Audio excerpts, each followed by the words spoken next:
예, 오늘 열린 법사위 법무부 국정감사는요, 이렇게 예상대로 추미애 장관 아들 공방전으로 흘러갔습니다. 무혐의 처분을 받은 이후 처음으로 증언대 추 장관이 섰기 때문에 많은 관심을 받았는데, 그런데 이번에는 당시 보좌관에게 보낸 문자 메시지를 기억하지 못한다, 이렇게 얘기를 했습니다. 장관님, 국회에서 거짓 진술한 것에 대해서 이 자리를 빌어 국민들에게 사과할 생각 있으십니까? 거짓 진술하지 않았습니다. 네. 제가 그 카톡에 이런 문자가 있다는 것은 이 휴대폰이 포렌식이 돼서 나와서 아는 것일 뿐이고 그걸 기억하지 못합니다. 예. 그걸 보면 보좌관에게 전화번호를 전달했다고 돼 있지만 거기 보시면 지원 장교님이라고 돼 있어요. 만약에 제가 직접 아는 사람의 전화번호를 제가 직접 지시 차원에서 전달했다면 여기에 전화번호가 지원 장교나 뭐 대리 이렇게 돼 있지 님자를 안 붙이겠죠. 그리고 21일에 아드님과 통화한 사실은 있으세요?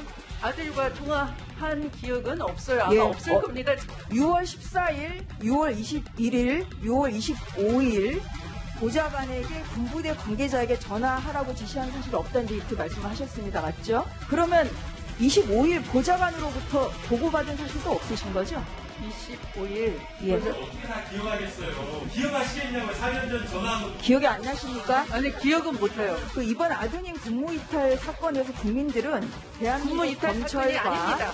설명은 고해지는 사람이 아니고요. 군 복무를 다 이행한 사람입니다. 굳이 구할 필요가 없습니다. 오늘 법사위 국감 보신 그대로입니다. 이현정 의원님. 네.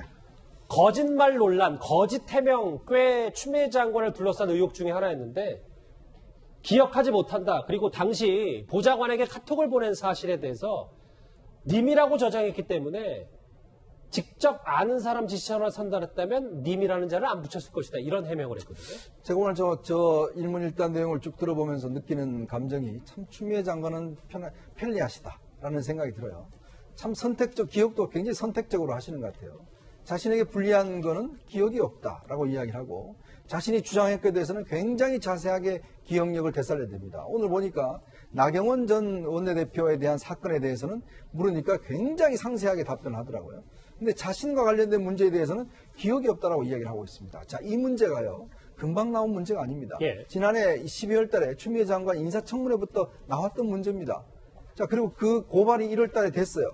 자, 그렇다면 그 와중에 그럼 추미애 장관은 보좌관 한 번도 안 만납니까? 자기 아들한테 물어보지도 않습니까?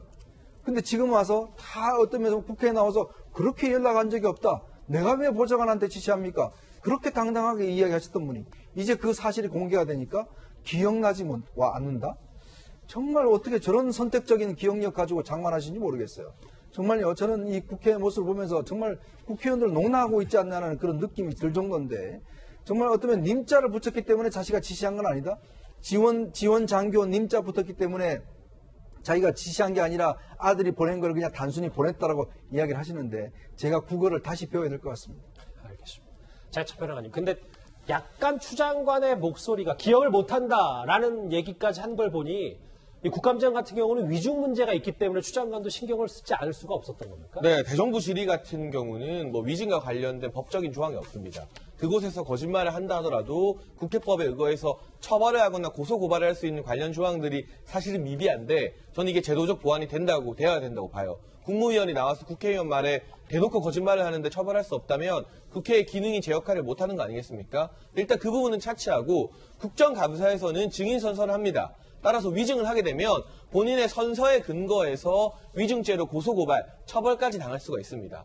그렇기 때문에 추미애 장관 같은 경우도 이게 아니다라고 부정할 수는 없고 기억을 못한다. 또 지금 보시면 여권에서 김남국 의원 같은 사람들이 4년 전 일 어떻게 기억하겠느냐 비유하고 있잖아요. 김남국 의원, 예. 네, 그런데 저는 좀 이해가 안 되는 게 이 부분이 하루 이틀 사이에 불거진 문제도 아니고 벌써 추미애 장관 청문회 때부터 그러니까 올해 거의 1년 내내 끌어왔던 문제인데 그 사이에 보좌관과의 어떤 메신저 기록이나 보좌관에게 내가 연락한 적 있느냐 지시한 적 있느냐 물어볼 시간이 9개월, 10개월 충분했었습니다. 근데 그 시간을 다 허투루 보내놓고 예전 일이라서 기억을 못한다고 주장하는 것은 이 국무위원으로서 너무나 허술한 태도인 것이고요. 어쨌든 이 위증죄가 적용되는 부분이기 때문에 추미애 장관은 오늘 국정감사 내내 본인은 기억하지 못한다. 그리고 앞서 언급된 것처럼 님자를 붙였기 때문에 지시가 아니라는 다소 애매모호한 주장을 거듭했었는데 만약 제가 아까 제도적 정비가 필요했던 것처럼 국회 대정부 질의에서도 거짓말을 하거나 위증을 하는 게 처벌되는 조항이 미리 있었다면 과연 추미애 장관이 그 같은 언론 보도에 의하면 27번의 거짓말을 했다고 했는데 그 같은 부인을 할 수 있었을까? 이런 부분에 있어서는 여야가 지금이라도 예. 법 개정을 통해서 장관의 거짓말을 미연에 방지하는 제도적 보완을 해나갈 필요가 있어 보입니다. 그리고 아들의 군휴가 복귀 의혹을 처음으로 제기했던 당직 사병 현모 씨가 오늘 추 장관과 서 씨의 변호인을 결국 검찰에 고소했는데요. 오늘 추 장관 관련해서도 입장이 하나 나왔습니다. 아직까지도 사과하지 않는다는 것은 결국 장관의 정치 생명을 지키기 위해서 한 젊은이의 인생을 망치는 것 아닌가 하는 우려가 큽니다. 당직 사례에 대해서 장관께서 사과할 의사가 없습니다. 이미 검찰의 보도 자료와 언론 보도를 종합하면은 동부지검 수사팀에서 철저한 수사를 거쳐서 실체를 규명하고 증거에 따라서 무혐의 처분한 것으로 알고 있습니다. 질문에 지엽적인 부분을 답변하는 것은 피차 똑같아지기 때문에 저는 삼가하도록 하겠습니다. 아들 문제로 국민들께 오랜 기간 심려를 끼친 점에 대해서는 거듭 송구하게 생각합니다. 구장차장 국민들께 송구하다고 하면서도 네. 당직 사병에 대해서는 사과를 끝내 하지 않았습니다. 그렇습니다. 이 추미애 장관의 저 답변하는 모습을 보면은요, 아마 이게 예상 질의와 답변이 있었던 것 같습니다. 준비된 답변을 이제 보고 읽는 모습을 볼 수가 있었는데, 왜 이 문제가 중요하냐면요, 추 장관은 이 보좌관이 당직 사병과 전화를 한 사실이 없다라고 여러 차례에 걸쳐서 부인을 했습니다.